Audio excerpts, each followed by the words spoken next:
भोपाल में जयप्रकाश चिकित्सालय में ही कर्मचारियों ने आरोप लगा दिया है कि 4 महीने से वेतन नहीं मिला है। 6,000 मासिक वेतन पर काम करने वाले कर्मचारियों को सैलरी मांगने पर सर्जन द्वारा ही नौकरी से निकालने की धमकी दी जा रही है। कर्मचारियों का कहना है कि सर्जन व्यक्तिगत मुलाकात की शर्तें रखते हैं और स्वास्थ्य व्यवस्थाओं के चरमाना आने से मरीजों को परेशानी हो रही है। कर्मचारियों ने स्वास्थ्य विभाग में भ्रष्टाचार और अक्षम नेतृत्व का सवाल उठाते हुए सर्जन पर कार्रवाई की मांग कर दी है।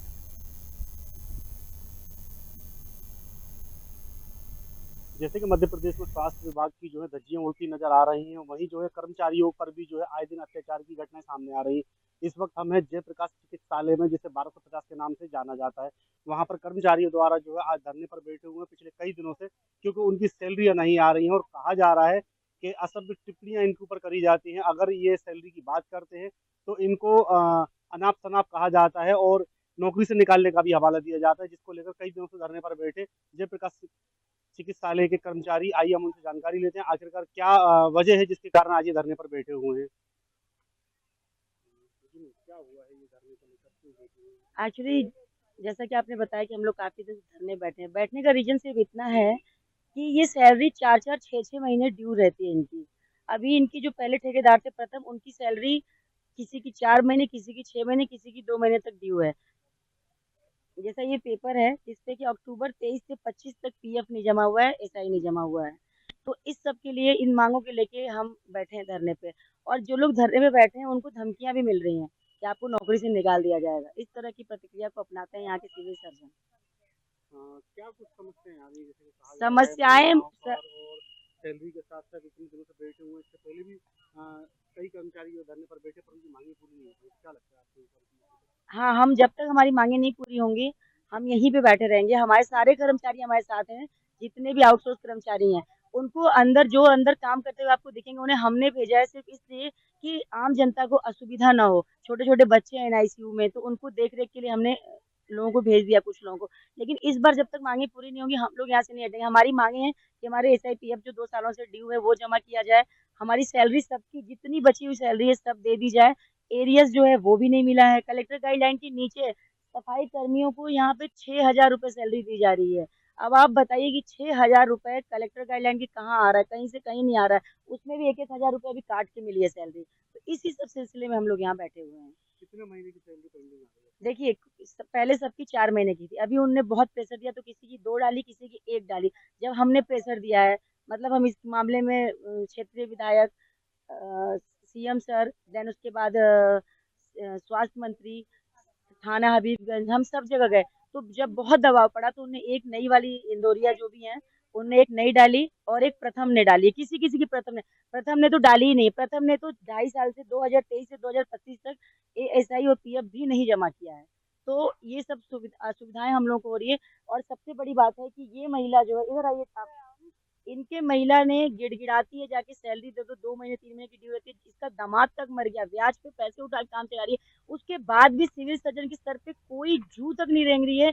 मतलब बेशर्मी की हदें पार कर चुके हैं ये लोग। आप लोगों की सिविल सर्जन से बात हुई तो आप लोग को क्या बोला हम उन्होंने? गए, मैं पहले गई थी, सबसे पहले जब मैं यहाँ आई तो मैं सिविल सर्जन जी के पास गई। मैंने बोला, तो उन्होंने बोला मेरे पास टाइम नहीं है अभी। ओके, मैंने सीएम हेल्पलाइन में फोन कर दिया। कंप्लेन इन सबके बिहाफ पे मैंने एक कंप्लेन की। तो उनने बोला मुझसे कि मैडम 2 दिन बाद फोन आएगा, मैडम आपकी समस्या का निदान हो गया? मैंने बोला नहीं हुआ। तो उनने सिविल सर्जन को लाइन पे लिया। तो सिविल सर्जन ने उस समय मुझसे बोला था, ये 25-26 मार्च की बात है, कि 2 दिन में सैलरी गिर रही है। तो मैंने बोला जैसे इतने दिन, 2 दिन और वेट करते हैं। ऐसे 2 दिन करके आज 2 डेढ़ महीने होने वाले हैं। उनने नहीं किया। फिर जब हम थोड़ा सा और उग्र हुए कि भाई हमें पैसे चाहिए, ये गरीब महिलाएं घर द्वार छोड़ के काम कर रही है, 6,000 8,000 में 4-4 महीने ड्यू रख रहे हो, पीएफ नहीं जमा कर रहे हो, एसआई नहीं जमा कर रहे हो, तो पैसा जा कहाँ रहा है इनका? तो हम जब दोबारा गए तो सिविल सर्जन का कहना है कि इस महीने के आखिरी तक हम दे देंगे। हमने बोला ये रिटर्न में दे दीजिए आप लिख के कि इस महीने के आखिरी तक हो जाए, तो भी हम हड़ताल नहीं करते। बोले हम रिटर्न में कुछ नहीं देंगे।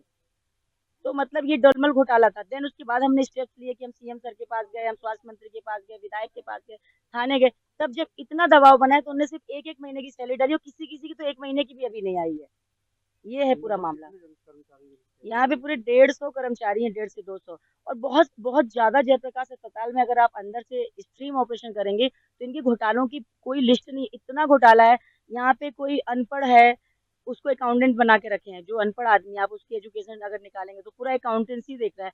हाउ देन उसके बाद जो ये आउटसोर्स कर्मचारी की कोई महिला है, उसकी सैलरी सबसे ज्यादा है।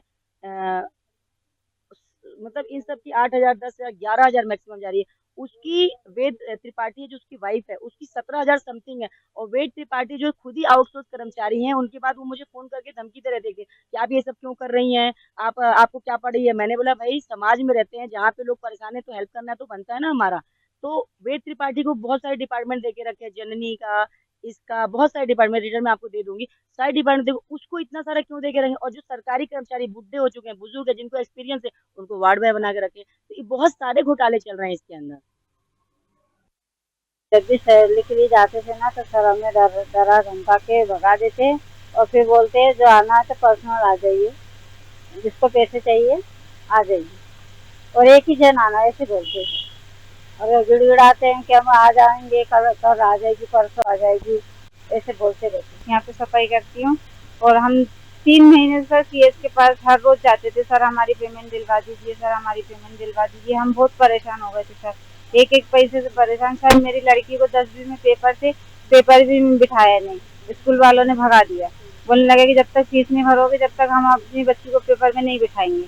मैंने बहुत हाथ पल्ले जोड़े सर, और सर से बोला तो सर कहते हैं मेरे कर्मचारी हैं तो और परेशान है तो पर्सनली मुझसे आके। सर हमने बोला था कि पर्सनली का मतलब क्या होता है, तो उन्होंने हमको बाहर कर दिया था, भगा दिया था, बोलने लगे चलो जाओ निकलो यहाँ से, 1-2 दिन में आ जाइए। फिर मैं भी गई थी सर जब सभी महिलाओं के साथ, तो मैंने ही बोला सर ये महिलाओं को पैसे नहीं मिल रहे हैं।